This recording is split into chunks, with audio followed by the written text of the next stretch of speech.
Bem-vindos e bem-vindas a esta que é a primeira palestra organizada pela Comissão de Direito Constitucional aqui da OAB Ipiranga. Todos me ouvem bem? Maravilha. Antes de mais nada, gostaria de agradecer a Sempre Veloz, diretoria da OAB Ipiranga, pelo apoio na organização e realização dessa palestra. Além disso, gostaria de agradecer aos inscritos da subseção, aos presidentes e vice-presidentes de comissão presentes, bem como aqueles que participam pela primeira vez de um evento da OAB Ipiranga. É um prazer tê-los conosco nessa noite e, desde já, convido a todos a participarem de outros eventos da subseção Ipiranga, que é sempre ativa na oferta de eventos voltados à advocacia. Hoje, receberemos a exposição do professor Rodrigo Neri, que, além de advogado, é graduado, mestre e doutorando pela Universidade de Brasília, autor de 2 livros, sendo um deles o Repensando a Coisa Julgada e os Motivos da Decisão, que saiu pela editora TOF, e o segundo, de título Fato e Direito no Recurso Especial, o Mito da Distinção, escrito em conjunto com também o advogado professor Benedito Cerezo e publicado pela revista dos Tribunais. Além também, autor de diversos artigos publicados em diversos periódicos sobre o direito. Professor Rodrigo, muito obrigado pelo aceite do convite em palestrar aqui na nossa subseção, e a palavra é toda sua. Olá, boa noite a todas e todos presentes aqui. Eu agradeço o convite a essa subseção que tanto me honra por me dar a oportunidade de expor algumas ideias que eu já venho refletindo há algum tempo. Eu queria agradecer essencialmente a presidente da subseção, a doutora Daniela, que me fez esse convite. Agradeço também ao doutor Lauber Vinícius, que está aqui presidindo esse evento, e também me honrou com o convite para estar aqui. E o meu objetivo aqui, pessoal, é trazer uma fala que tente aliar 2 mundos que, infelizmente, estão se afastando no dia a dia do direito, especialmente no campo brasileiro, que é o mundo da doutrina e o mundo da prática. São mundos distintos, de fato, mas que devem estar sempre se comunicando. E, curiosamente, essa separação também relaciona-se, pode ser comparada com outra separação que existe hoje, que ainda existe, né, que queremos cada vez mais está sendo afastada, que está sendo superada, que é a separação entre o direito processual e o direito constitucional, propriamente dito.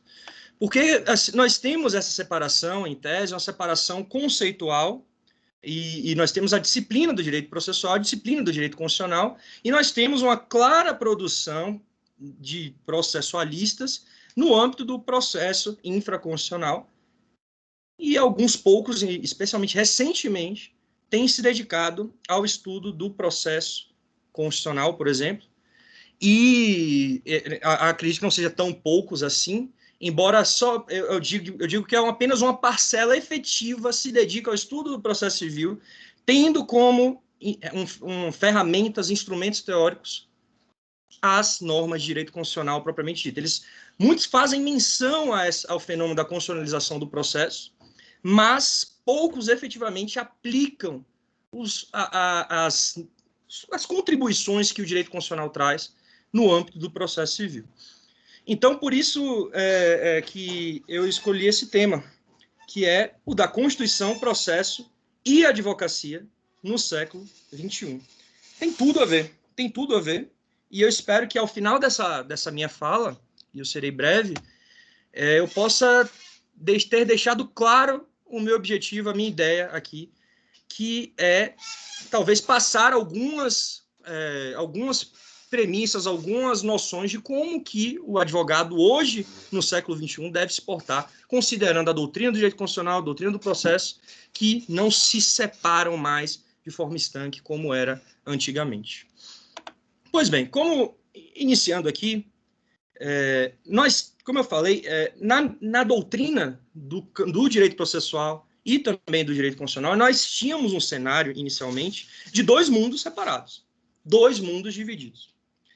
Então, nós tínhamos os doutrinadores de direito processual, e até hoje nós temos isso. Nós tínhamos os doutrinadores de direito processual e nós tínhamos os doutrinadores de direito constitucional. Chegou-se até a falar, por exemplo, em ação, e ainda tem autores que falam isso, e com propriedade, embora eu entenda que isso mereça críticas, chegou-se a falar em ação, direito de ação infraconstitucional e direito de ação constitucional. Na verdade, o fenômeno da constitucionalização dos ordenamentos jurídicos, embora a gente tenha já há mais de 100 anos, de fato, a existência de constituições e a difusão iniciou-se de forma efetiva no século passado, mas o que a gente observa é que acaba sendo, de certa forma, um fenômeno que não se consolidou de imediato, ele foi ocorrendo aos poucos. Tanto que no Brasil nós temos sólidos debates e obras até recentes versando ainda sobre esse fenômeno. Nós temos a obra do professor Otávio Luiz Rodrigues, que fala sobre a constitucionalização do direito civil, e nós temos no campo do direito processual sólidas obras recentes, Daniel Mitidiero, Luiz Guilherme Marinoni, entre outros juristas, que falam do fenômeno da constitucionalização efetiva do direito processual. Eu posso fazer aqui um breve histórico de como começou isso. O professor Mitidiero, por exemplo, afirma que foi com Eduardo Couturi, num ensaio Las Garantias Constitucionais del Processo Civil, que deu início à primeira análise do processo civil sob a perspectiva do direito constitucional. Hoje isso parece algo banal, você falar em garantias constitucionais do processo civil. Entretanto, na época desse autor, era, de certa forma, praticamente um ato revolucionário, porque se entendia que a Constituição não tinha essa força normativa que hoje costuma-se compreender que ela possui. Então, a partir de Eduardo Couturi, a gente pode, e eu consultei essa obra, dar início, talvez, é difícil a gente marcar um início exato, mas a gente pode tomar como ponto de partida essa linha de Eduardo Couturi, na primeira metade do século passado, para refletir sobre o fenômeno da constitucionalização do processo civil. Obviamente que não se trata aqui, quando eu falo de uma constitucionalização meramente formal, mas é uma constitucionalização material, de modo que as normas constitucionais influenciam na dinâmica do processo civil, e, a meu ver, e aí já seria até dando um passo além, não só influenciam, mas há uma relação de causa e consequência, de modo a se compreender que o processo só existe por causa da Constituição. Não obstante a gente saber que temos as competências constitucionalmente estabelecidas para a produção de normas processuais, e aí temos aquela discussão quem é que produz a norma processual, enfim. E o livro da professora Paula Sarno Braga, sua tese de doutorado, é muito importante para debater esse tema, mas o ponto central é que, independentemente disso, é interessante concebermos o processo como uma consequência da nossa Constituição.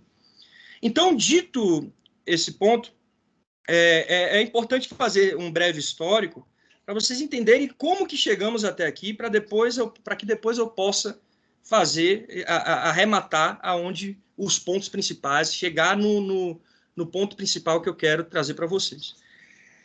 O acesso à jurisdição, como o direito à jurisdição propriamente dito, a gente já pode encontrar comentários, por exemplo, do Pontes de Miranda, a respeito da Constituição de 1946, falando que se trata de uma consequência do Estado de Direito. Seria, portanto, uma norma implícita.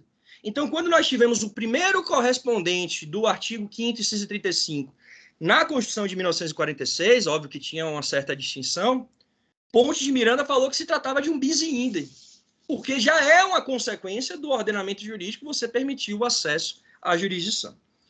Só que o que observamos é que, considerando talvez a força que o constitucionalismo acabou ganhando ao longo do tempo, no pós-guerra percebemos o fenômeno da constitucionalização do direito de acesso à jurisdição. Então, a gente pode até, inclusive, citar o Brasil, embora a redação da inserção que foi feita na Constituição de 1946, o que corresponderia hoje ao artigo 5º e 635, seja tímida, seja lacônica, e não sou eu que falo isso, o próprio professor José Afonso da Silva fala isso, a professora Carmen Lúcia, hoje ministra do Supremo Tribunal Federal, falou isso antes de se tornar ministra. Tem um artigo publicado sobre esse tema. A redação seja lacônica, ela não é direta. Nós vemos lá um fenômeno no Brasil em 1946, essa constitucionalização. Eles se preocuparam efetivamente no acesso à jurisdição? Eu diria que não. Se formos olhar os debates constitucionais, os debates entre os constituintes, o que observaremos é, na verdade, uma preocupação outra, em cercear, limitar o legislador. Tanto que a norma do correspondente ao que seria o artigo 5º, 135 hoje, mas na Constituição de 46, ela era direcionada, e até hoje a gente pode dizer que ainda é, ao legislador. Perfeito? Mas a gente pode colocar o Brasil nesse cenário, de certa forma. Mas, de fato, a efetiva positivação do direito à jurisdição de forma mais clara ocorreu, por exemplo, na Itália, no seu artigo 24, na Constituição de 1947, salvo engano. Depois tivemos na Alemanha, no artigo 19, número 4, só que fazendo menção ao poder público. E aí a doutrina interpreta que, na verdade, é uma premissa do Estado de Direito você permitir o direito à jurisdição em relação a todas as lesões, não só as praticadas pelo poder público. Nós temos... o que mais eu poderia trazer aqui? Nós temos em Portugal, no artigo 20 no caso, no México, artigo 17, mais distante um pouco, que teve alterações em 1987. Nós temos na Venezuela essa previsão no artigo 26, na Colômbia, no artigo 229, na África do Sul, no artigo 34, na Suíça, no artigo 29, muito interessante, consulta depois, na Rússia, no artigo 46, na Angola, no artigo 29 na Constituição. Na Argentina, nós temos uma previsão mais tímida. E aí a doutrina se esforça para extrair do que tem na Constituição um direito à jurisdição, efetivamente. E no Brasil, nós temos a situação mais lacônica, a meu ver, que essa previsão mais lacônica, que também é objeto de interpretação, especialmente à luz do atual cenário constitucional. Mas na época em que esse artigo foi estabelecido na Constituição brasileira, que é o artigo 141, parágrafo 4º, na Constituição de 1946, a doutrina comentou que foi um avanço. Por exemplo, José Frederico Marques tem um artigo raro, a meu ver, pouco comentado, que ele fala expressamente que é um avanço e que é uma consolidação constitucional do direito à jurisdição. Do direito à jurisdição. Ponte Miranda já aborda falando que é um bis in idem, mas José Frederico Marques é enfático a apontar o avanço dessa previsão e ainda ressalta que isso não foi ainda tão reverberado no seu tempo. Perfeito? Esse artigo no Brasil, esse artigo da Constituição de 1946, 141, parágrafo 4º, ele foi mantido nas constituições seguintes e sob a égide da Constituição de 1967/69, né, alterado pela Emenda Constitucional número 1 de 1969, nós vemos uma obra colossal da professora Ada Pellegrini Grinova, apontando, salvo engano, é a tese de livre docência dela, apontando uma coisa muito interessante, que é a seguinte: o nome da obra é As Garantias Constitucionais do Direito de Ação ou da Ação, algo nesse sentido. E ela aponta o seguinte, que, não obstante a doutrina atribuir uma grande ênfase a essa previsão de direito à jurisdição, direito de ação constitucional, a jurisprudência de seu tempo, especialmente do Supremo Tribunal Federal, não extraía, não positivava, não concebia, não estabelecia garantias suficientes para esse direito. Então, ela era tímida. Essa foi uma constatação que a Ada Pellegrini Grinover fez em sua tese de livre docência. Então, nós vemos que, mesmo nesse todo esse caldo cultural e tudo mais, ainda assim, com a doutrina já, estamos falando de Ada Pellegrini Grinover, salvo engano, já é um período posterior, após os anos 70, salvo engano, próximo dos anos 80, se não for já nos anos 80, nós vemos, então, um cenário um pouco distinto, e ainda assim nós vemos uma dificuldade de se extrair uma garantia efetiva do que seria hoje o correspondente ao artigo 5º, inciso 35. E por que isso? A meu ver, se dá, talvez, pela falta de preocupação dos teóricos em entender o processo e efetivamente compreender o direito processual à luz do direito constitucional. E a recíproca também é verdadeira. A preocupação, eu sinto talvez uma falta de preocupação, e eu tive a oportunidade de investigar vários autores que comentaram o artigo 535, além dos que comentaram os outros artigos da Constituição, das Constituições anteriores correspondentes, e o que eu percebo é também uma falta de preocupação dos constitucionalistas de estabelecerem um diálogo com a doutrina processual. Com a doutrina processual. De modo que, se nós formos analisar os principais casos do Supremo Tribunal Federal versando sobre o artigo 535, nós vamos ver uma grande variedade de conceitos. Vários conceitos apresentando, literalmente, que poderiam ser resumidos em um único conceito. Mas a gente vê uma certa dissonância conceitual, uma dissonância teórica, que somente prejudica o principal objetivo da norma, que é tutelar o jurisdicionado, que é servir de proteção ao jurisdicionado. Então, é importante a gente conceber esse fenômeno. E por que eu estou fazendo esse histórico todo e mostrando todas essas constituições? Porque não é só no Brasil que a gente tem doutrinadores falando e defendendo a constitucionalização material do direito processual. Muito pelo contrário. E se formos até mais além do direito à jurisdição propriamente dita, e formos falar em devido processo, nós vamos ver em várias constituições previsões do devido processo. O professor Eduardo Oteiza, por exemplo, ele fez uma investigação muito interessante e apontou, por exemplo, na Venezuela, artigo 49 da Constituição de 1999, tem previsão. Na Colômbia, no artigo 29, na Constituição de 1991, posteriormente reformada, também tem previsão de devido processo legal expresso. No Equador, artigo 192, Constituição de 98 também. No Peru, artigo 192, curiosamente, Constituição de 1993, posteriormente reformada. Isso sem outras garantias, sem óbice de outras garantias previstas em vários países. Ele, inclusive, citou o Brasil, e citou alguns artigos do Brasil, mas ele poderia citar vários artigos do Brasil previstos na Constituição, vários, inúmeros. Se a gente for pegar aqui, por exemplo, somente a nossa Constituição é muito rica em garantias processuais. Isso é uma coisa boa. A gente vê a preocupação da nossa Constituição com a influência no direito processual. Na verdade, é uma Constituição extremamente preocupada em estabelecer garantias processuais. Podemos falar aqui do artigo 5º, dos vários incisos do artigo 5º, por exemplo, ninguém será processado nem sentenciado senão pela autoridade competente, ninguém será privado da liberdade ou de seus bens sem o devido processo legal, são inadmissíveis no processo as provas obtidas por meios ilícitos, ninguém será considerado culpado, essa é uma das principais, né? Ninguém será considerado culpado até o trânsito de julgado de sentença penal condenatória. E não fica nem no campo do processo civil, mas vai no campo do processo penal também.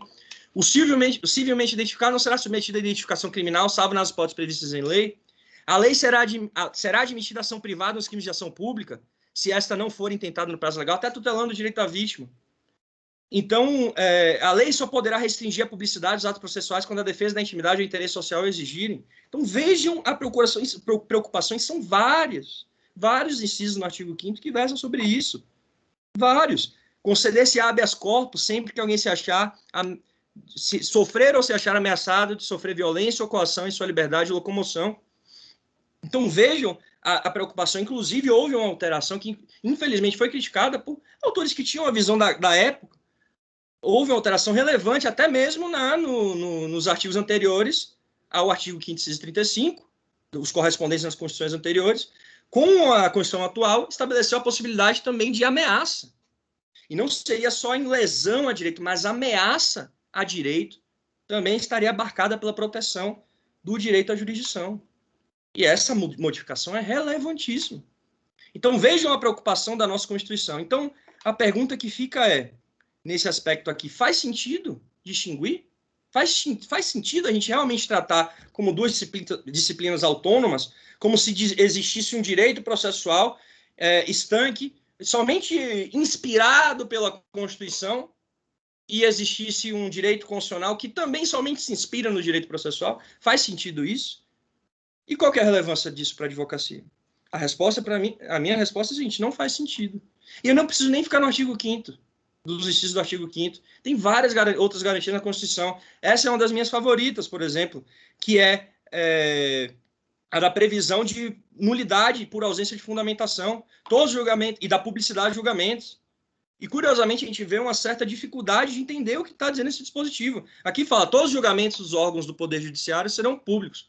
Alguns interpretam esse dispositivo de uma forma, a meu ver, absolutamente teratológica, que vai contra o próprio que está positivado aqui. Mas, a meu ver, está claro. Está claro, todos os julgamentos do órgão do Poder Judiciário serão públicos. E fundamentadas todas as decisões sob pena de nulidade. Então, é uma garantia da fundamentação das decisões judiciais. Temos outras também garantias que são muito importantes. As garantias da magistratura são garantias também para a sociedade. Você está garantindo um juiz apto a definitivamente julgar uma questão social. Uma questão uma lide pela terminologia carnelutiana, um problema social. Um problema social. Artigo 93, inciso 15, a distribuição dos processos será imediata em todos os graus de jurisdição. Então, vejam a preocupação da nossa Constituição. Então, como a gente vai estudar o direito processual sem se preocupar com essas garantias constitucionais? Sem pensar em fazer essa distinção apenas para fins didáticos, ao meu ver, num cenário que a gente vê cada vez mais o advogado sendo forçado a mostrar o seu conhecimento, não só para proteger o seu cliente, mas para se proteger, é importante a gente ter um tratamento uniforme da disciplina, considerando essa força constitucional. E aí, para quem tiver alguma curiosidade, assim, eu acho que 2 livros são fundamentais para quem quiser pesquisar sobre o tema, né?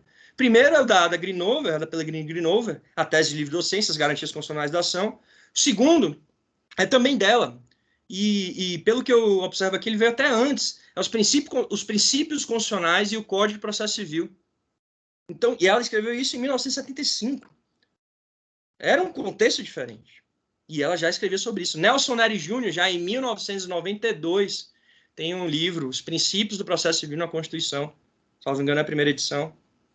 Um curso que, a meu ver, traz uma grande e singular explicação a respeito da dimensão do artigo 5º e 635, dentro daqueles cursos voltados ao ensino didático, é o do Gilmar Mendes, professor Gilmar Mendes. Ele faz uma análise, a meu ver, singular, que não deveria ser singular, mas, a meu ver, é porque pouco se propõe a analisar dessa forma, e ele aponta, curiosamente, sem falar em direito de ação, ele fala em direito à jurisdição, na afastabilidade do Poder Judiciário, enfim, e ele traz as várias hipóteses e como que você verifica se uma lei afronta ou não a norma do artigo 5º e 635, analisa a jurisprudência do Supremo. Então, é ótimo essa parte do curso do Gilmar Mendes de Direito Constitucional com o professor Gonet, é muito importante. E nós temos o curso do professor Marinoni Mitidiero e Sarlet de Direito Constitucional, que também merece ser reverberado, que é muito importante. Mas o ponto que eu quero mostrar é o seguinte: nós temos, não só no Brasil, mas no mundo, um fenômeno da força normativa da Constituição. Por exemplo, lá fora, se fala... Na Espanha, por exemplo, se fala em direito à tutela judicial efetiva. O livro que ganhou recentemente o prêmio Mauro Capelletti para o melhor livro de processo civil do mundo tinha no seu título a menção ao direito à tutela judicial efetiva. Ele fala de negócios jurídicos processuais, mas ele dedica boa parte do livro, eu tive acesso ao livro, já fiz a leitura e li bastante esse livro, inclusive, dedica uma boa parte para analisar o direito à tutela judicial efetiva. Na Espanha nós temos consolidado isso. No Uruguai nós temos consolidado isso também. Em vários países da América Latina, essa noção constitucional de direito à tutela judicial efetiva. E nós temos também, até mesmo nos Estados Unidos, já se fala nas cláusulas constitucionais, as open clauses, que permitem, nesse caso, tanto nas constituições estaduais, tanto na Constituição, na Constituição norte-americana, garantem, de certa forma, busca-se, né, pensar. Na Constituição norte-americana em si já é mais complicado, mas nas cláusulas das constituições estaduais já há sólidos estudos demonstrando a presença em variadas constituições dos estados, a presença das open clauses que servem para garantir o acesso ao Poder Judiciário. Então é um fenômeno que está, a meu ver, é o fenômeno do do momento no direito, não só brasileiro, mas no direito de diversos países, e nós precisamos começar a pensar, porque parece que nós vemos sempre o mesmo problema, a dificuldade de acesso ao judiciário demanda uma maior força normativa da Constituição para poder sanar esse problema, ou mitigar, ou diminuir, enfim. Perfeito? Então, dito isso, eu queria voltar agora ao nosso artigo 5º, inciso 35. O nosso artigo 5º, inciso 35. Porque o que Ada Pellegrini apontou sob a égide da Constituição de 1967, infelizmente, ainda se mantém hoje, ao menos em termos teóricos, no âmbito da Constituição de 88. Se vamos analisar, por exemplo, e a análise aqui é sempre acadêmica, claro, mas ainda assim nós observamos que não há, por exemplo, a positivação de um efetivo entendimento judicial vedando a proibição a tutelas provisórias. Assim, é muito difícil conceber uma lei vedando tutelas provisórias de forma peremptória. É muito difícil conceber. O Supremo, no momento em que teve a oportunidade de se dedicar sobre isso, quando analisou a vedação a medidas liminares no mandado de segurança, fez de maneira praticamente majoritária, eu diria que 90%, com base nas normas, na garantia constitucional do mandado de segurança, quando, na verdade, nós deveríamos analisar sobre o direito à jurisdição. Porque é indiferente de se tratar de mandado de segurança ou uma ação ordinária. Na verdade, nós temos que pensar, e chegamos a ver em votos, por exemplo, a afirmação, e mais uma vez uma observação acadêmica aqui, a afirmação de que é uma natureza, é uma característica do ordenamento brasileiro a possibilidade de vedação a liminares por lei. E até hoje, embora isso possa até gerar um pouco de divergências, mas, na minha visão, até hoje não se consolidou um precedente vedando esse tipo de interpretação. Não se consolidou, não foi nesse julgamento do mandado de segurança que isso foi consolidado. Na minha visão, da minha leitura desse julgamento, não foi. A decisão se deu com base na lei, nas garantias constitucionais do mandado de segurança. Então, nós temos... E por que isso acontece? Será que é porque é uma redação lacônica? Porque, de fato, se for analisar a previsão da Constituição italiana, do artigo 24, e o artigo 535, a gente vai ver, eu nem vou tomar o tempo de vocês fazendo a leitura aqui, mas vocês vão ver a discrepância das redações. Um é extremamente direto e o outro é extremamente, parece que realmente foi tímido.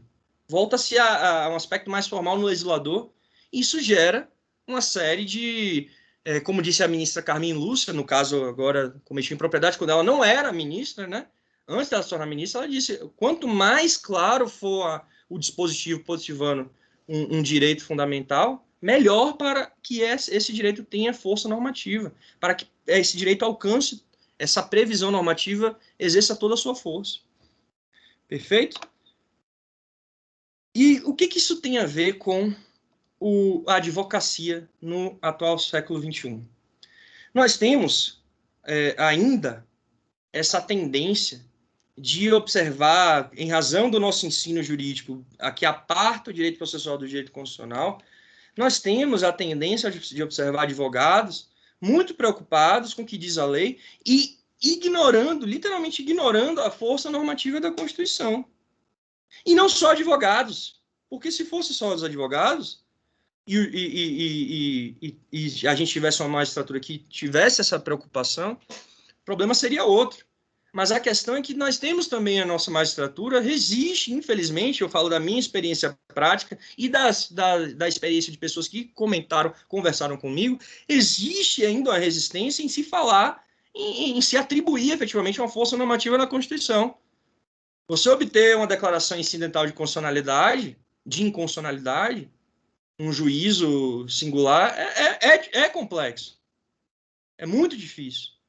E você também trazer argumentos de Constituição, com base na Constituição, acaba demandando um esforço hermenêutico muito grande. Então, nós temos aqui um cenário de grande dificuldade, que na verdade deveria ser o oposto. O advogado, especialmente o advogado brasileiro, considerando todo esse arcabouço de garantias, deveria ser um super advogado, deveria considerar-se como detentor de um superpoder contra o arbítrio. E o juiz, num contexto constitucional como o nosso, na Constituição de 88, deveria se considerar como um super guardião das prerrogativas, das garantias dos jurisdicionados. Só que, infelizmente, a gente precisa, e é nesse aspecto que eu faço a meia-culpa e faço também a crítica aos pares que buscam tentar contribuir e escrever, a gente precisa de uma doutrina que fale isso, que aponte essa realidade, que verifique que está tendo um problema. E que isso precisa ser sanado, ao ponto de não termos que discutir se em determinado caso cabe ou não sustentação oral, considerando que faz parte, é plenamente possível extrair da Constituição o direito de, ao menos naquele momento, de a parte, por meio do seu advogado, ter o seu dia na corte. E aí eu posso fazer menção aqui ao professor Benedito Cereza, ao professor João Pedro Melo, que escreveram já mais de uma vez sobre isso, e já constataram, não há mais um dia na corte do jurisdicionado. E tem professores que falam também, e eu respeito o posicionamento, mas é importante falar minha perspectiva crítica, que a oralidade está defasada. Não faz sentido mais a gente pensar num processo oral. Então vamos pensar em julgamento sensível sem você olhar no rosto de quem você está julgando. Ou vocês acham que é mais fácil? O que é mais fácil? Julgar sem ver quem você está julgando? Ou julgar olhando para os rostos? Ou pensando no rosto de quem você viu, de quem você vai condenar? Então, é um ponto importante. Mas não só isso, pessoal. Nós temos uma série de outras questões que são fundamentais também. E eu queria trazer para vocês aqui no papel do advogado, no âmbito do direito, no cenário constitucional, constitucionalizado, de um processo constitucionalizado, o seguinte, porque me preocupa. Primeiro deles, o advogado pode mentir? Essa é uma pergunta que eu faço para a plateia aqui que está assistindo, para quem estiver assistindo. O advogado pode mentir? Outra coisa, é errado o advogado defender uma tese equivocada? Quem nunca se deparou com uma tese? Até quando o advogado pode ou não trazer uma tese equivocada? Mesmo ele acreditando, ele sabendo que a resposta é aquela, ele pode trazer uma tese equivocada para defender seu cliente? O status jurídico da advocacia na Constituição brasileira, qual que seria? O advogado ele está realmente em igual hierarquia, entre aspas, com os julgadores, com o Ministério Público? Realmente a gente vive nesse cenário? Porque às vezes a gente só tem espaço para falar 15 minutos. Nem isso em alguns casos. Então é importante a gente pensar por quê? Porque a nossa Constituição nos deu tantos poderes como agentes essenciais ao funcionamento da justiça. Nós somos agentes jurisdicionais que fazem... Porque sem a advocacia, no cenário do Brasil do século XXI, especificamente, e na verdade em todo o cenário, possivelmente, sem advocacia, nada funciona no judiciário. Porque aí eu tenho aqui o professor João Pedro Melo, que é um grande estudioso das possibilidades estratégicas, e quem advoga sabe a inúmera quantidade de possibilidades estratégicas que nós, profissionais da advocacia, temos por causa do processo civil. E aí é que vem o ponto. Nós temos possibilidades estratégicas não só no direito processual, infraconstitucional, nessa distinção que eu digo que não é adequada, mas também no direito processual constitucional, que se relaciona ainda mais ante esse fenômeno que é muito influenciado pela doutrina de se estabelecer uma sistemática de vinculação a decisões de cortes supremas ou superiores. Nós temos, então, uma série de possibilidades que o advogado contemporâneo deve estar atento. Não basta mais o advogado estar satisfeito em saber o que acontece na primeira e na segunda instância e ignorar as cortes superiores, as cortes supremas. Porque o que é decidido pelas cortes superiores e as cortes supremas afeta imediatamente o dia a dia da advocacia. Não preciso nem falar da prisão em segunda instância, na execução que se fala provisória, enfim, toda essa celeuma que envolveu, mas isso afetou a advocacia, sem dúvidas. A vedação a liminares em mandado de segurança também afeta, e muito, a meu ver, acaba sendo uma revolução também no contexto. Nós temos agora a discussão sobre os honorários, a possibilidade de honorários exorbitantes serem analisados à luz da equidade, A OAB, inclusive, está tentando restringir para o âmbito da fazenda pública, não sabemos o que vai acontecer. Então, nós temos uma série de repercussões que são marcantes que a gente não pode deixar de lado. Não pode ignorar. Nós, advogados, não podemos ignorar. E eu falo aqui, eu vou trazer alguns exemplos. No cenário do processo constitucional, só no processo constitucional, quem for ler o professor Werneck, tem sólidos estudos sobre o acesso ao Supremo Tribunal Federal, e entre outros grandes estudiosos, principalmente da FGV, nós temos inúmeras portas de acesso ao Supremo Tribunal Federal, ao ponto do ministro Barroso falar, salvo engano, e se tiver equivocado, porque eu me lembro isso de uma reportagem, ele afirmar que qualquer questão pode chegar no Supremo.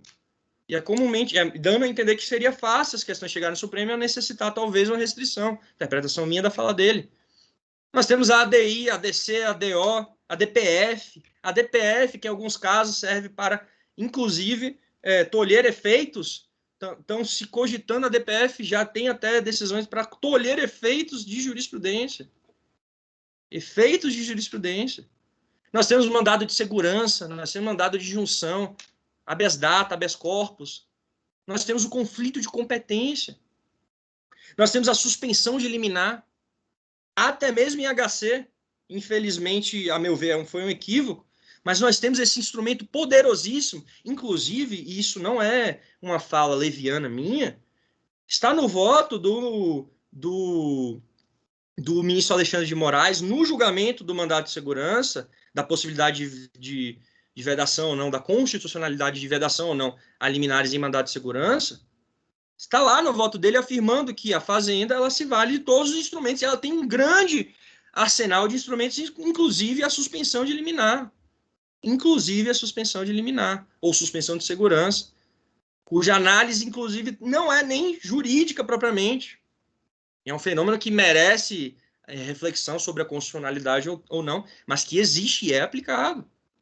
Então, nós temos as ações ordinárias de competência originária no Supremo Tribunal Federal.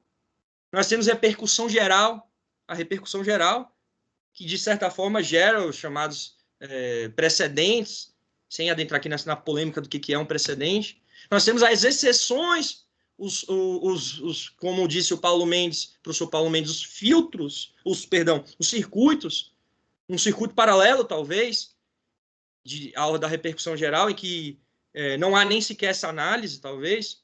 Ele tem um artigo muito importante versando sobre isso. Nós temos as audiências públicas no Supremo Tribunal Federal, nós temos a participação dos amici curiae, nós temos a reclamação no Supremo Tribunal Federal, que está gerando uma série de debates sobre a possibilidade ou não, sobre a amplitude ou não. Tivemos um debate recente, se não me engano, do ministro Dino com o ministro Alexandre de Moraes, um debate importante para refletir, como disse a ministra Carmen Lúcia nessa mesma sessão. Então, a sustentação oral no Supremo, o despacho com os julgadores é muito importante também. É um momento sagrado da advocacia brasileira. Obviamente que a gente pode pensar, seria o caso de restringir ou não a título acadêmico, mas, a meu ver, eu vejo com bons olhos isso, com essa possibilidade do advogado ter acesso, despachar com julgadores. Então, nós temos todo esse arsenal, todas essas portas, que o advogado hoje contemporâneo tem que saber. Até porque não estamos mais com processo físico. O processo chega no Supremo, você está lá no seu estado, você consegue ver, acompanhar. E para chegar em Brasília, hoje em dia, com o desenvolvimento das vias aéreas, é muito tranquilo. A possibilidade de pegar um avião para vir para Brasília, embora a gente saiba os custos, mas a depender da situação, não é algo impraticável. Então, vejam realmente a necessidade de conhecer isso. E no direito infraconstitucional, nós temos também uma série de possibilidades estratégicas da advocacia. Por exemplo, posso falar aqui várias ações pelo procedimento comum marcado pelo livre trânsito de técnicas processuais. Então, você tem essa possibilidade de fazer uma mesclagem, inclusive o processo estrutural se vale dessa possibilidade, dessa flexibilidade do atual Código de Processo Civil. Nós temos os procedimentos especiais que são concorrentes com o procedimento comum. O clássico exemplo é o do mandato de segurança e da ação ordinária. Mandato de segurança e da ação ordinária. Nós temos também a reclamação como uma via de uma ação diferente que pode também versar sobre uma questão que pode ser tutelada por uma ação ordinária. Nós temos a tutela provisória em caráter antecedente e a tutela provisória em caráter incidental. Quais as vantagens de se valer de uma tutela provisória em caráter antecedente? E quais as vantagens de se valer de uma tutela provisória em caráter incidental? Tem diferença. Tem diferenças procedimentais. Até mesmo em relação à tutela cautelar e à tutela antecipada. Então, nós temos, sim, que seria satisfativa. Nós temos, sim, então, uma diferença quanto a isso. A produção antecipada de prova. A arbitragem é uma forma também de garantir um julgamento talvez mais atencioso, embora a gente presuma que tenha uma ampla atenção do julgador do judiciário, mas a gente sabe que é possível trazer um julgamento mais técnico por efetivos especialistas dedicados a vida inteira sobre o tema, a estudar o tema. Nós temos, e agora uma observação também interessante, suspensão de segurança. Em determinados casos tem se permitido, está acontecendo hoje, pessoal. Está acontecendo hoje. Suspensão de segurança, em alguns casos excepcionalíssimos, mas está acontecendo. Nós temos as prerrogativas de foro para ajuizamento de demandas, escolha sobre o que efetivamente... Eu adoro essa parte, porque ela não é muito observada. O advogado, e quem é advogado, quem faz petição inicial, sabe o que eu estou falando. O advogado, ele escolhe o que leva ao judiciário. Ele escolhe, não estou dizendo que ele vai alterar o conteúdo do que está sendo a verdade dos fatos ou algo do gênero, mas ele escolhe as questões que quer levar ao judiciário, com a forma como ela vai se levar, a estruturação dos argumentos, o ponto para dar ênfase. Isso tudo é uma possibilidade estratégica da advocacia. E o professor João Pedro Melo, junto com o professor Guilherme Pupi, professor do IDP, e o professor João Pedro Melo da UNB, também de Brasília, escreveram um livro, um artigo sobre isso, falando justamente dessas possibilidades estratégicas. E o advogado, ele é responsável por trazer aquele primeiro material que vai dar origem, quem sabe no futuro, a um precedente. Isso após a influência da parte contrária, dentro dessa comunidade de trabalho. Mas veja a importância que nós temos, inclusive, para trazer questões relevantes para a sociedade. O recurso, o direito, o precedente só nasce nos tribunais se tiver um recurso. Inclusive, tem até essa discussão sobre a possibilidade de usar jurimetria para não levar uma questão a um determinado tribunal, para não se formar um precedente sobre o tema se isso é lícito ou não. Temos discussões acadêmicas e práticas agora, está sendo debatida em uma ação, salvo engano, coletiva, esse tema. Nós temos as garantias processuais ao longo de todo o procedimento. Você não é obrigado você não pode ser forçado a ir em busca da verdade que o juiz entende ser aquela e pronto. O advogado tem uma série de garantias, uma série de prerrogativas que influenciam o resultado do processo. Nós temos o despacho com os julgadores, também a sustentação oral, os acordos. Então, tudo isso é relevante e serve de evidência para mostrar a influência que o advogado tem no âmbito da jurisdição, do processo judicial. Nós temos, e isso aí é um ponto de quase favoritismo da doutrina processual recente, os negócios jurídicos processuais atípicos. É possível, por exemplo, o pacto não petendo, a promessa de não processar, abrir mão de futuro recurso, afastar coisa julgada por negócio jurídico processual, eu entendo que é possível. Calendarização, limitações à cognição, eu também entendo que é possível. Recurso extraordinário per saltum, aí já é um ponto mais complicado, mas tem gente que defende. Se vocês não sabem dessa tese, tem gente que defende. Cito o professor Antônio do Passo Cabral, cito também o professor, mais recentemente, o professor Osmar Mendes Paixão Cortes. Eles, em cada um em um texto distinto, eles defendem que é possível você, por negócio jurídico processual, estabelecer um recurso extraordinário que vai de uma sentença direto ao STF, se eu entendi bem a proposta desses autores. Então, seria um recurso extraordinário que saltaria o tribunal. Vejam que curioso. Se isso é possível ou não, aí eu já fico na dúvida.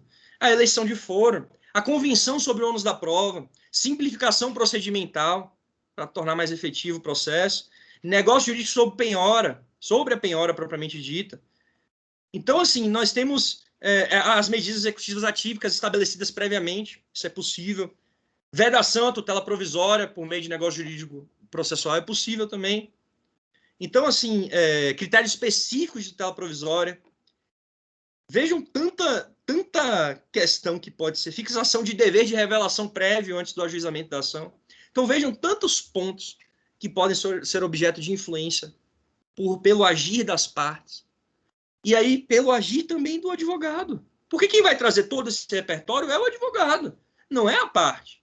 Embora a parte possa até ser um jurista, mas até mesmo quando a gente está atuando, quando a gente tem uma causa própria, o ideal é a gente buscar um advogado para a gente não afetar emocionalmente a causa, salvo se você tiver plena consciência de que você tem a capacidade de não se envolver emocionalmente, ou acreditar que se envolver emocionalmente é bom.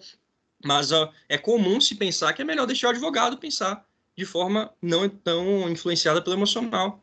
E nós temos, então, o advogado que sabe todo esse seu poder, consciente de seu poder, de que ele é um agente da jurisdição. O advogado, então, ele consegue cumprir realmente o seu papel no cenário constitucional do século XXI, da advocacia. Então, vejam que é importante, e eu até trouxe aqui uns outros exemplos também da importância do direito constitucional no processo civil, que eu queria trazer para vocês, que é o seguinte: o direito constitucional, e eu me inspirei nesse ponto aqui, numa palestra que, curiosamente, foi feita em razão de uma sugestão que eu e o professor Cerezo demos ao professor Fred Dier. Ele foi falar lá na UNB sobre justiça multiportas e a jurisdição constitucional, direito constitucional. E nós sugerimos um tema para ele, ele se empolgou e afirmou lá, perante os que estavam presentes, que iria fazer um artigo sobre o tema, e fez esse artigo, publicou e tudo mais. E ele faz um belíssimo inventário da influência, da relevância que o direito constitucional, que o Supremo Tribunal Federal, que a jurisprudência do Supremo Tribunal Federal, teve em relação ao processo civil infraconstitucional. Porque tudo que está hoje aqui vigente no direito brasileiro só está vigente porque o Supremo não declarou inconstitucional. Então tem uma conformidade aí marcante. E não foi pouca a influência do Supremo. Não foi pouca mesmo. Se formos olhar aqui, por exemplo, o Supremo já versou sobre constitucionalidade de custas, sobre a constitucionalidade ou não de tutelas provisórias, ainda que de forma positiva ou não, sobre celeridade do processo judicial, sobre medidas executivas atípicas, sobre a constitucionalidade ou não da arbitragem. Inclusive, é um debate muito interessante o acórdão que analisou a constitucionalidade da arbitragem no Brasil, o que realmente se tornou o precedente. A execução extrajudicial vai ser... tem já questões sendo analisadas, fundamentação das decisões judiciais, etc. Então, todos esses temas foram analisados pelo Supremo. Possibilidade de ampla decisão por parte do Supremo, isso é um outro aspecto também que a gente tem que chamar a atenção.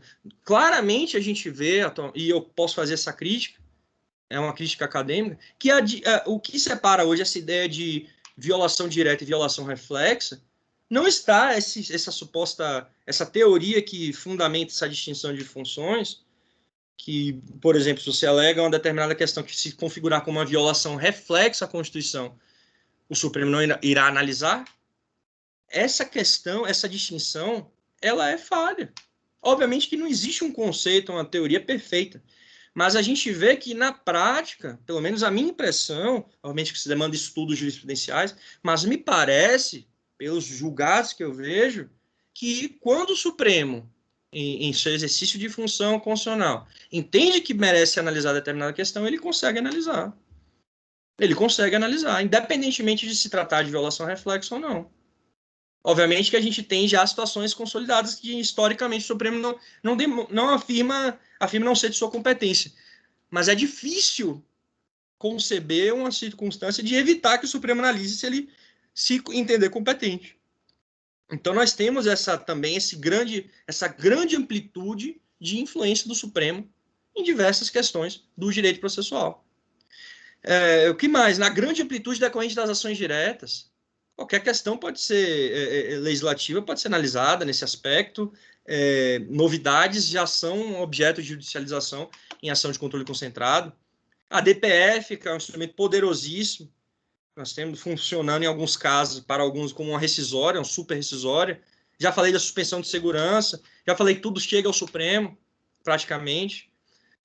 O grande poder da reclamação que nós temos, a reclamação constitucional, e o fenômeno da declaração, e esse é um ponto importante também, eu já vi algumas pessoas comentarem, no STJ não pode declarar a inconstitucionalidade, incidentalmente. Pode sim. Todo magistrado e todo órgão, todo juízo judicial pode declarar incidentalmente a constitucionalidade. Óbvio que a gente tem que analisar especificamente a situação, mas é possível sim, uma característica do nosso sistema. Então, vejam a influência que o direito constitucional tem e todo o poder decorrente de tudo que eu falei até agora, que o advogado, ciente disso, tem em relação ao seu dia a dia na atuação. E como se não bastasse isso, esse é um ponto até que me chama muita atenção também, que é muito caro para mim, que é o seguinte: nós temos o fenômeno também, é polêmico, mas nós temos o fenômeno do devido processo legal nas relações privadas.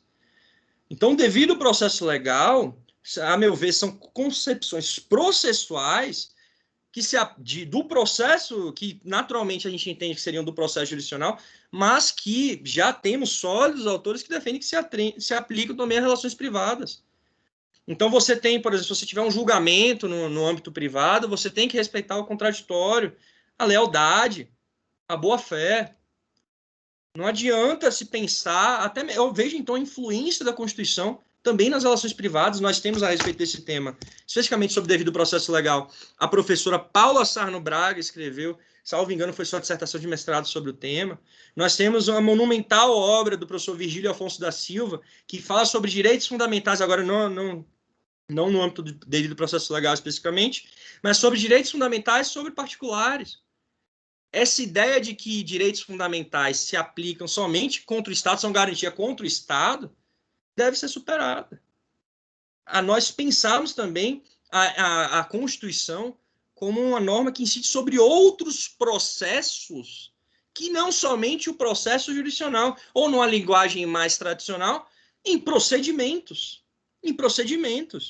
que não um procedimento que é marcado pela relação jurídica processual jurisdicional somente. Então, vejam a importância de se pensar nisso.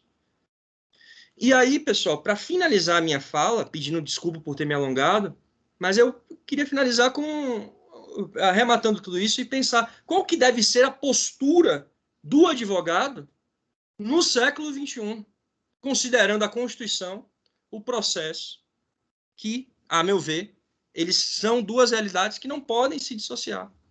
Então, qual que a meu ver, deve ser, e é uma visão minha, eu trago aqui para vocês para a gente discutir, qual que deve ser a postura do advogado no século XXI.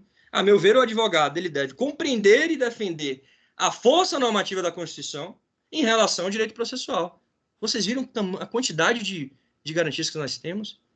Seria necessário, por exemplo, seria necessário existir uma previsão de normas fundamentais no Código de Processo Civil?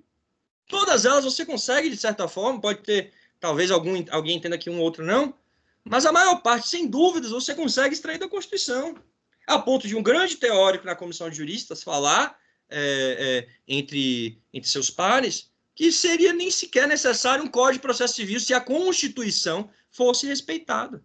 Nem precisaríamos de um Código de Processo Civil. Então, compreender o advogado do século XXI, a meu ver, ele tem que compreender e defender a força normativa da Constituição em relação ao direito processual. E, além disso, compreender e defender o papel sui generis da advocacia no direito brasileiro, porque nós temos que saber todos esses caminhos. E hoje em dia já está se consolidando na doutrina que não só os caminhos, esses que expliquei no âmbito do judiciário, mas também as múltiplas portas do que alguns chamam de sistema de justiça multiportas. Isso pode ser objeto de reflexões e tudo mais, mas o ponto central é: o advogado tem que estar preparado, e quem conformou, quem deu estruturação e quem valida esse sistema de justiça multiportas, sem sombra de dúvidas, em primeiro lugar, o Supremo Tribunal Federal, à luz do direito constitucional. Então, não há nada que exista aqui que possa permanecer existindo se não for em conformidade com a Constituição, nossa Constituição amplamente preocupada com o direito processual. Então, tendo essas duas compreensões, a força normativa da Constituição e o papel sui generis da advocacia, é importante, então, que o advogado use argumentos de direito constitucionais em suas petições judiciais e extrajudiciais. Trazer essa noção de devido processo legal, mencionar as garantias, mostrar que o processo ele deve ser, sim, sempre pensado à luz da Constituição. E que essa distinção que a gente faz até para fins de competência de cortes supremas, entre direito infraconstitucional e Constituição, violação reflexa e violação direta, é uma distinção que, infelizmente, é falha, mas que tem sido utilizada para a fixação de competências. Essa distinção não é suficiente.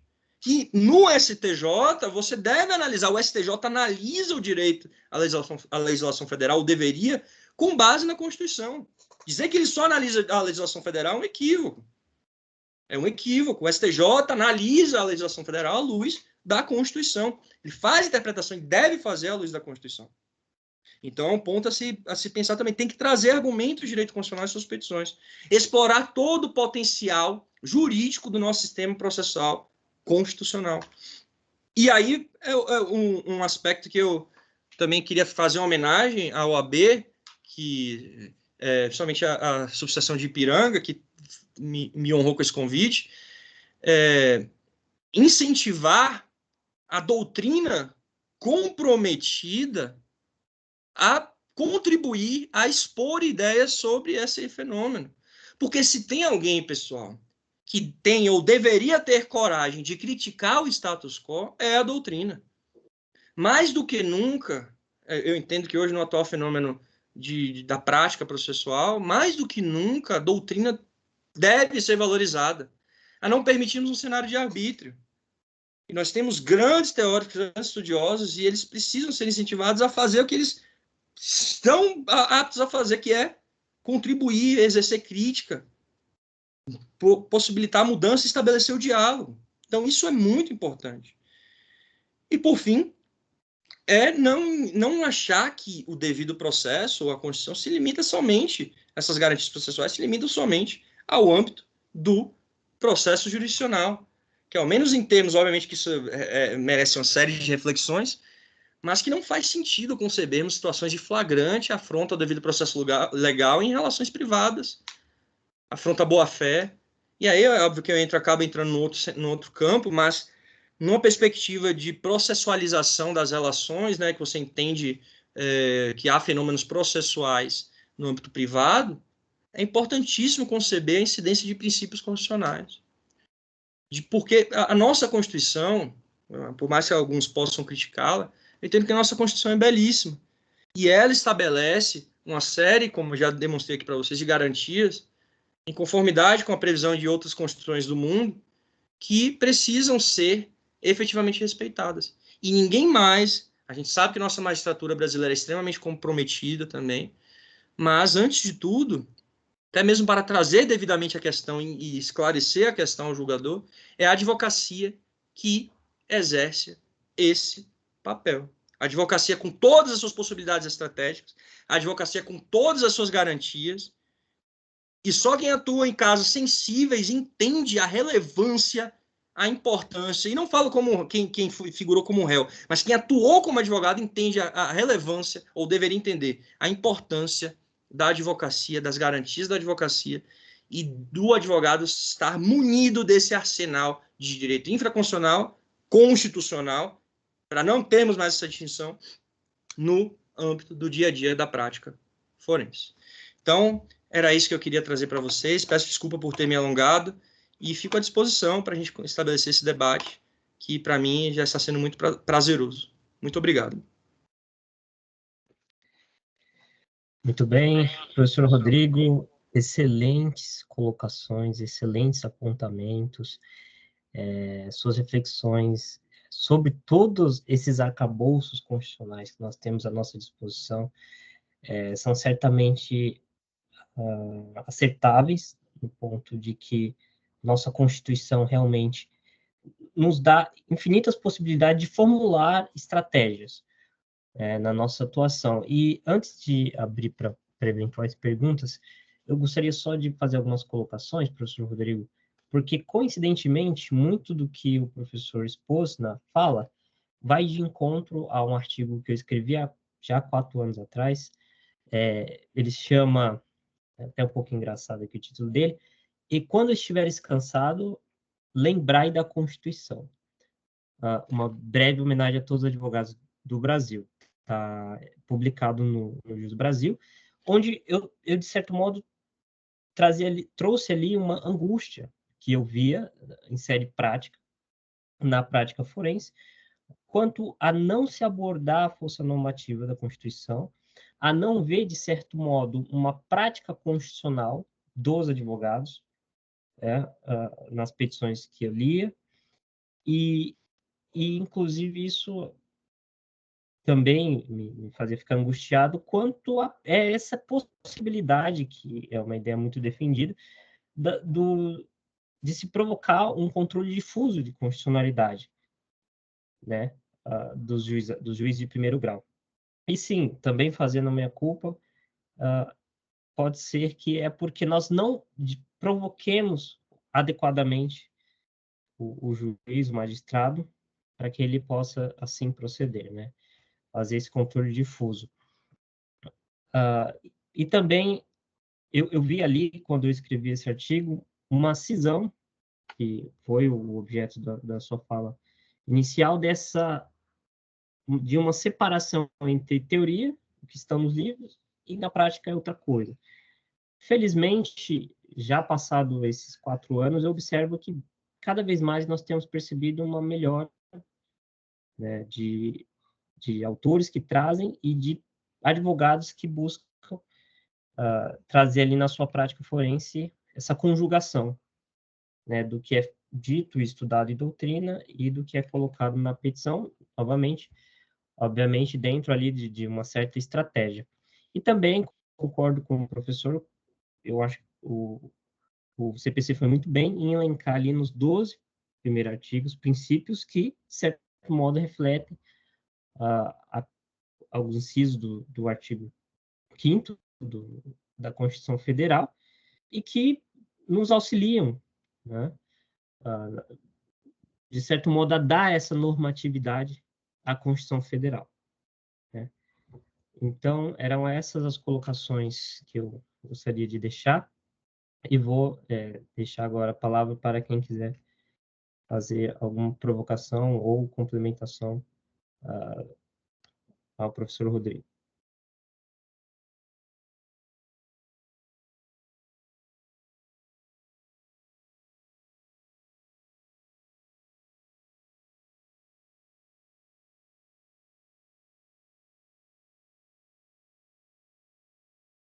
Acho que o pessoal está um pouco tímido. O João Pedro, professor João Pedro Melo.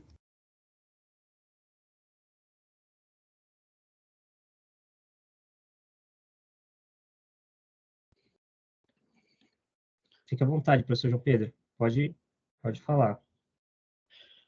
Obrigado, Lauber. Eu queria parabenizar o professor Rodrigo pela palestra. Aprendi muito, e como sempre o Rodrigo fala e dá para a gente um mapa completo da bibliografia dos assuntos, né?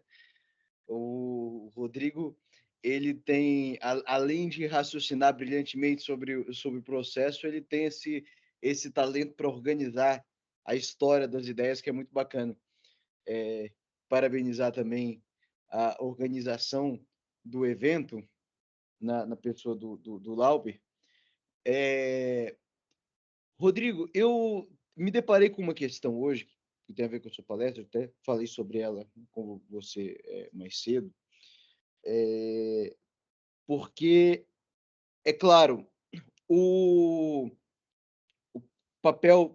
advogado tem um papel na efetivação dos princípios constitucionais.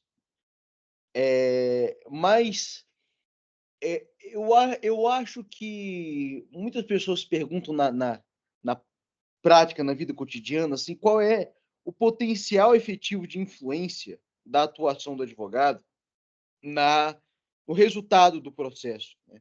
Será que um processo que ele, a princípio, teria um determinado resultado, ele pode ter um outro resultado por causa de uma atuação do advogado? Ou será em que medida assim, a parte de ter um advogado melhor ou pior pode influenciar o resultado do processo? Você sabe que a minha resposta é sim, eu já escrevi sobre isso, mas eu quero fazer isso é só um prelúdio para uma segunda pergunta que eu acho que você é a pessoa mais adequada para responder. Imagino já que concorde comigo na primeira. Considerando que essa influência é possível, isso é desejável dentro da ordem constitucional? Que o resultado dos processos seja alterado pelo bom ou mau desempenho dos advogados? Essa é a minha pergunta. Excelente, agradeço as palavras, João. O professor João é um querido amigo, foi muito gentil na sua fala, o professor Lauber também, que falou do artigo dele, que eu tive a honra de fazer a leitura também, recomendo a leitura. É um profissional muito dedicado, e eu estou cada vez mais trazendo, acho que ele já estava inserido, né, mas eu incentivo ainda mais a inserção dele no direito processual sob a perspectiva do direito constitucional. Então, Lauber, você já está mais do que instado a contribuir ainda mais para o nosso sistema processual com suas ideias. E sobre a sua fala, eu acho que eu não me consideraria realmente a pessoa mais adequada a falar, porque eu tenho comigo o seguinte, eu li um livro muito importante, que é o livro do professor Michele Tarufo, chamado Uma Simples Verdade, em italiano La Semplice Verità. E se vocês forem, quem não leu, realmente recomendo a leitura, porque ele fala de vários aspectos muito importantes. A primeira é que o processo lida com narrativas. O processo lida com narrativas. Qual que é a relação do processo com a verdade? Já sabemos que não tem como, é impossível você ter uma reprodução no processo do que aconteceu efetivamente na realidade. Inclusive, é possível dizer que nosso sistema processual, pelo menos muitos agentes, sequer têm noção, aprendem na faculdade e na prática também, de como fazer uma reprodução adequada. E por muito tempo vigorou alguns defensores, a ideia de alguns, no sentido de que o processo seria o juiz deveria ser um juiz historiador.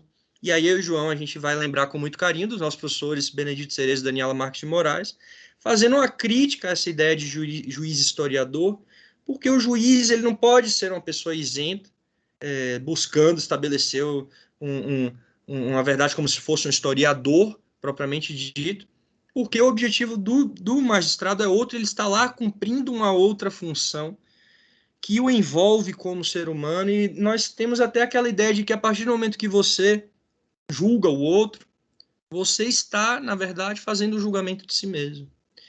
E quem for olhar de forma aprofundada em aspectos filosóficos vai ter essa noção. E por que eu falei do livro do professor Michele Tarufo? Porque ele fala uma questão interessante, que é o seguinte, ele traz uma defesa da verdade. Aponta que há um relativismo muito grande da verdade, dessa ideia sobre a verdade, dizendo que não existe verdade. Não existe, não tem como você fazer uma reprodução. Tudo bem, ele fala tudo bem. Mas a questão é, será que não devemos ter um processo que busca, ao menos, ter uma correspondência com a verdade? Porque o professor Michele Tarufo adota, não sou a pessoa mais especializada para falar sobre isso, mas ele adota uma noção correspondentista de verdade. Então, será que a gente tem um processo, devemos ter um processo voltado estritamente à obtenção da verdade? Aí eu corro o risco, obviamente, que sempre estou passível de reflexão, mas corro o risco de dizer o seguinte, tal como também asseverou o professor Michele Tarufo, o processo ele não tutela somente o princípio, seja lá como você possa entender isso, o objetivo de alcançar a verdade. Porque se fosse assim,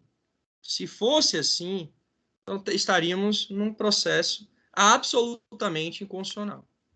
Então, a partir do momento que a gente fala quando a gente vê alguns autores, Piero Calamandrei, cedendo, isso eu aprendi conversando com o João Pedro Melo, sabia desse artigo, mas João estudou aprofundadamente, me trouxe esse ensinamento da concessão que Calamandrei faz a Goldschmidt, e escreve aquele artigo do processo como um jogo. Quando se fala que o processo é como um jogo, está, na verdade, exaltando justamente as variáveis necessárias que tornam, sim, que fazem com que o processo não tenha como reproduzir, nem ainda que fosse da forma mais enfática possível, esse objetivo, alcançar esse objetivo de ser correspondente com o que se entende como verdade. E por que não? Porque, como disse, o processo ele tutela uma série de outros interesses além desse. Ele tutela, por exemplo, a intimidade, a dignidade da pessoa humana. Somente pela dignidade da pessoa humana a gente já conseguiria extrair praticamente todas as garantias em defesa do réu. O processo tutela também a eficiência. Ou a gente vai ignorar toda a sistemática de presunções que nós temos, as presunções que ocorrem no âmbito do processo. Alguns criticam, afirmam que não existe a figura do ônus, né, que é uma figura sociológica. Curiosamente, recomendo ler a tese de doutorado o nome dele é um pouco complicado de falar, mas ele tem até um canal no YouTube, Henrique Albert, salvo engano. João me corrija se eu estiver equivocado. Ele faz uma bela síntese dessa crítica à noção de ônus.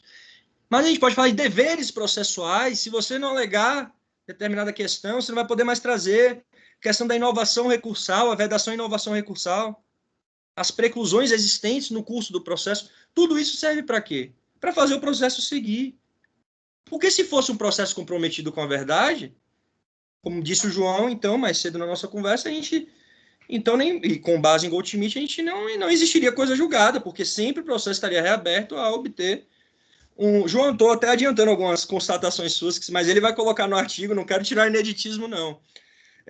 Mas o ponto central é isso. Eu entendo que nós temos... eu não sei se o João vai concordar comigo, mas eu entendo que nós temos que ter, sim, um processo que se atente a isso, mas que... eu vejo uma noção de efetividade, mas que também a gente não pode deixar de lado esse aspecto das garantias e ignorar isso, a meu ver, é uma postura absolutamente ingênua.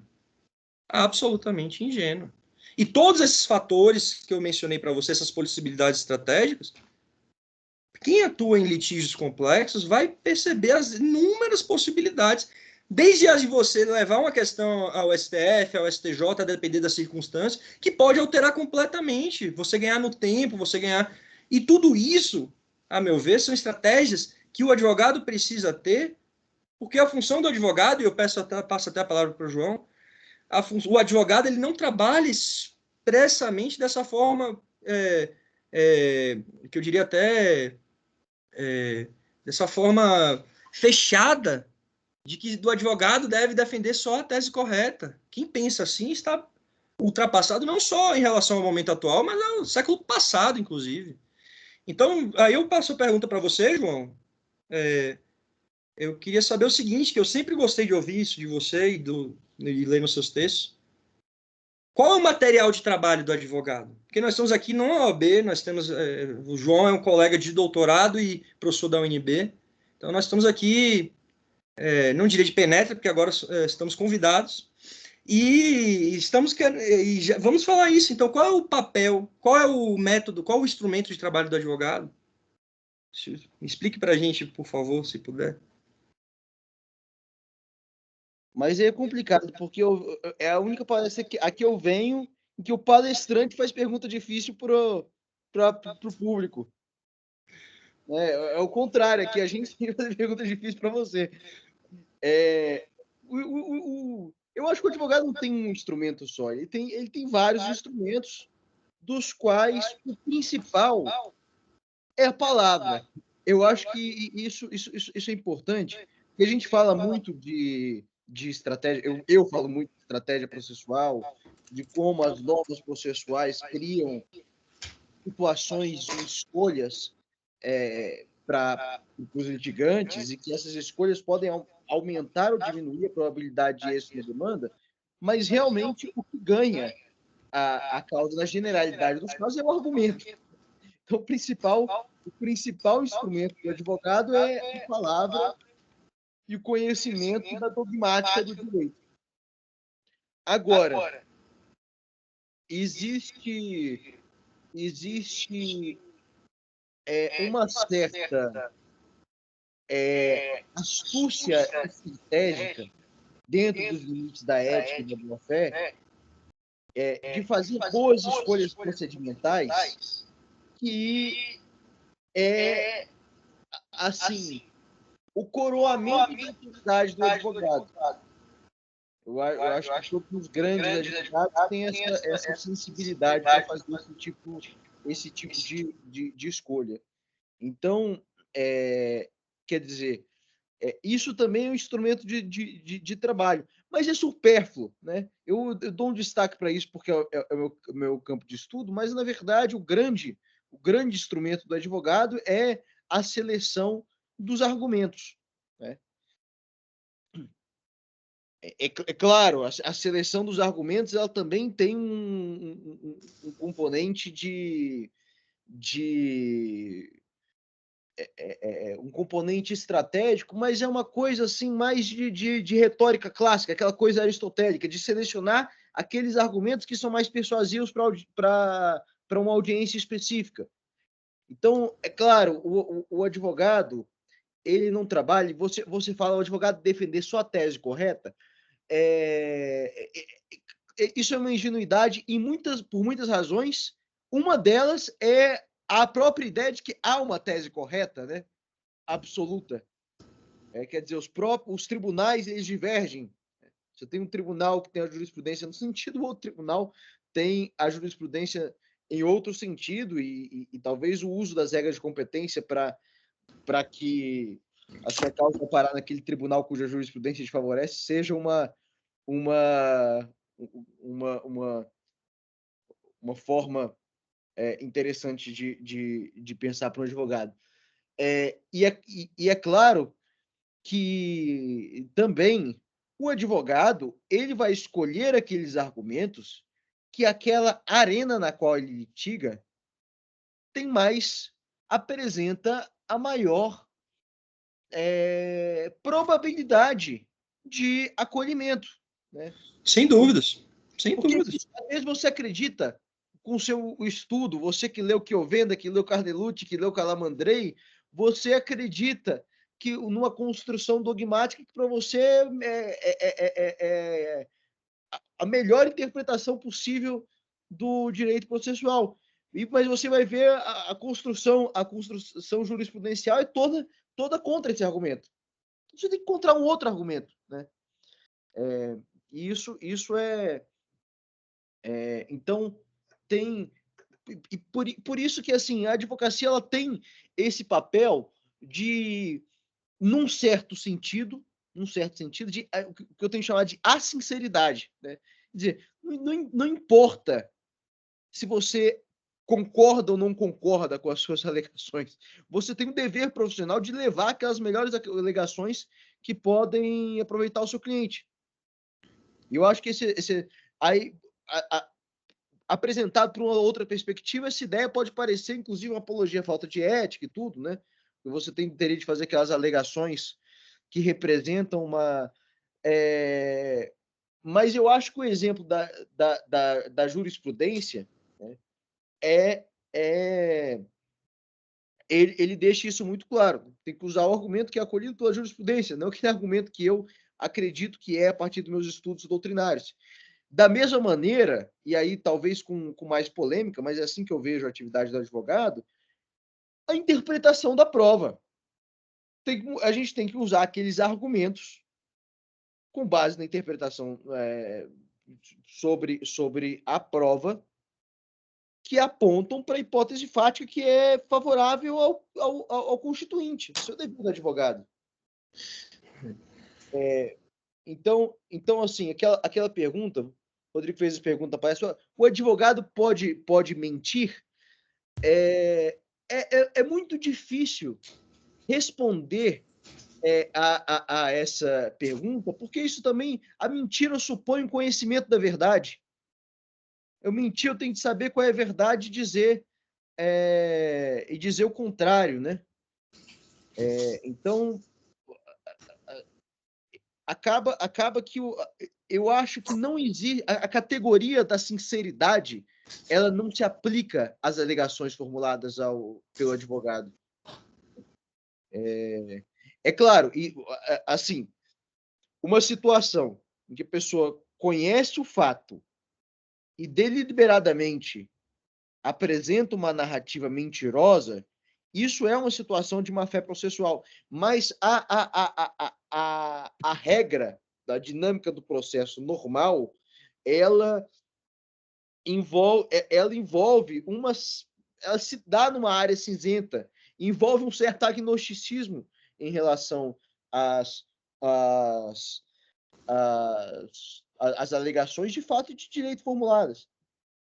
Então, as alegações de direito, que são aquelas que têm a maior probabilidade de serem acolhidas segundo uma análise pragmática da ordem jurídica, e as alegações de fato, que também têm de ser aquela interpretação possível da prova mais favorável ao constituinte. Isso é um dever profissional. Né? Exatamente. E só para finalizar assim, seu ponto, a pergunta que você buscou responder até foi além, que a pergunta que eu fiz na fala, ela é uma pergunta dificílima. Dificílima, poucos têm coragem de enfrentar. E aí a gente fica aquela reflexão, nós estamos vivendo um processo em que o vencedor vai ter a verdade como se fosse um ritual, aqueles rituais, aqueles julgamentos que você colocava duas pessoas medievais para batalhar, e quem vencesse era porque estava com a verdade, porque Deus estava dizendo que estava certo.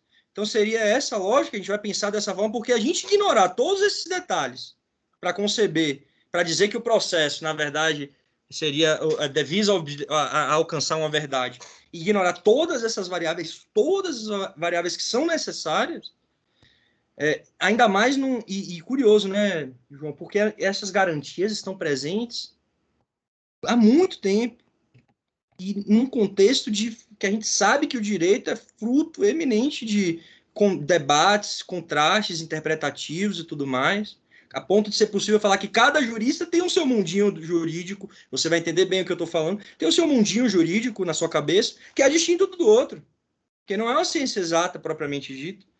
Então a gente a gente vê essas garantias da advocacia, e que hoje são reforçadas pela Constituição, como algo muito inteligente, talvez fruto da prática, ou fruto de uma percepção que talvez hoje seja ignorada por grandes teóricos que acham que estão além do que se sabia antes, quando, na verdade, Ponte Miranda, na Ciência Positiva do Direito, seu livro, já falava, no início do século passado, nessa variação, e apontava grandes autores, inclusive da sua época, nessa questão da influência da interpretação no direito.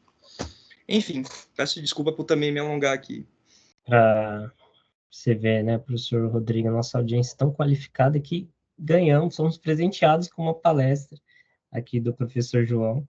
Perfeito. E que são ideias muito complexas que podemos explorar eventualmente, professor João, se você quiser explanar mais a respeito disso que você acabou de trazer neste diálogo com o professor Rodrigo, as portas da OAB Ipiranga estão abertas, tá bom? A gente pode verificar alguma data para que nós possamos discutir todas essas questões. Eu havia visto que o Bruno Marra havia levantado a mão, mas eu acho que ele não está mais aqui. Alguém mais tem alguma colocação para ser feita, professor Rodrigo?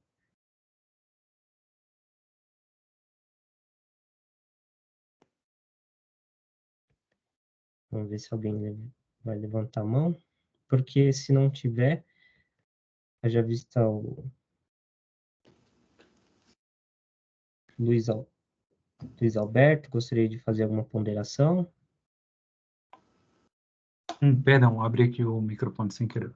Tudo bem, sem problema. Bom, para que nós não nos alonguemos noite adentro, eu vou encerrar a palestra aqui e novamente reiterando meus agradecimentos ao professor Rodrigo pelo aceite ao convite. Muito obrigado. Foi uma palestra excepcional, com muitas reflexões, com muitas colocações assertivas, professor Rodrigo, que eu certamente compactuo com as ideias que foram aqui colocadas. Agradeço também a participação do professor João e, novamente, estendo aí o convite para também, caso seja de seu interesse, participar aqui da nossa subseção com alguma exposição. E agradeço a todos que expuseram de um tempo essa noite para participar da palestra. Quem solicitou o certificado no formulário, ele será enviado via e-mail. E desejo uma boa noite a todos. Espero vê-los num próximo evento aqui da Comissão de Direito Constitucional. Muito obrigado. Obrigado, Lauber. Obrigado a todas e todos presentes. Foi uma grande honra estar aqui e já estou, então, também me autoconvidando para a palestra do João no futuro.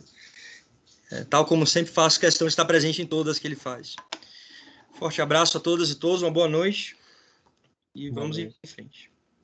Boa noite.